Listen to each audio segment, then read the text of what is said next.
Our live team coverage of the building collapse in Surfside with CBS12 News I-Team Chief Investigator Mike Magnoli. He is live in the studio. He's been talking with building and structural experts about what exactly may have happened overnight in this tower collapse and responding to concerns of people who live in similar condos all over the state. Mike. Hi, Luli. Well, the takeaway from talking to those two professionals is that a building's shell, its concrete, can deteriorate over time when it's so close to the ocean. So if that's the case, if that was a factor here, then there were likely warning signs, and these professionals say this tragedy could become a cautionary tale.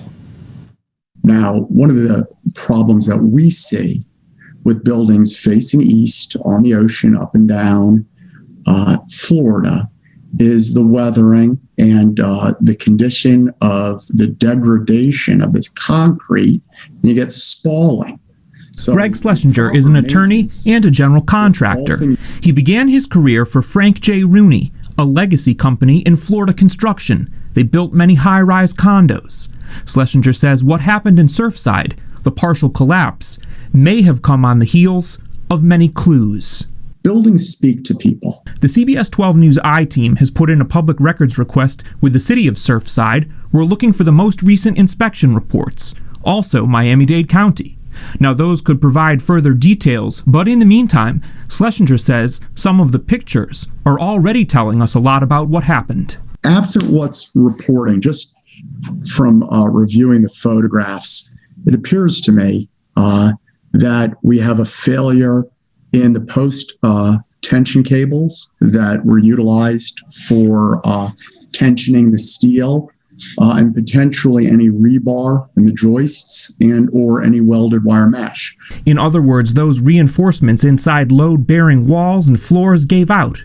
Schlesinger says even though buildings on the beach are designed to withstand hurricanes, time and erosion slowly take their toll. While the designs are for stronger wind load and stronger so the windows don't blow out and the roofs don't blow off, they don't necessarily preclude the failure over time from spalling and the steel being eroded away. A Surfside city commissioner says the 12-story tower was in the process of being recertified, an inspection that recurs every 40 years.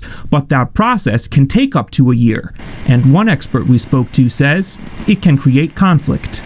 Developers, building owners, they don't like the inconvenience of these certifications. They don't like their processes being impeded and impacts their bottom line. Lady March Goldwire is a general contractor. She says that Miami-Dade and Broward counties mandated 40-year recertification, but other parts of Florida have been reluctant to make that a requirement. The requirement is not so here in Palm Beach County, but I think after today's event, that may change. Now, Luli, lots of longtime Floridians know that after Hurricane Andrew, building standards changed dramatically. That storm was a devastating wake-up call about older structures, and those two experts that you heard from in that story predict that today's tragedy could have a similar effect.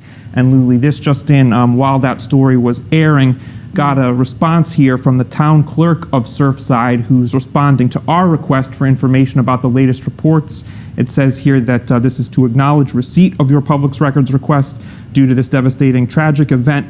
We are diligently working on compiling these records, and we will provide them to you as soon as possible. So a lot of inquiries about that. A lot of folks trying to get their hands on those reports. Back over to you.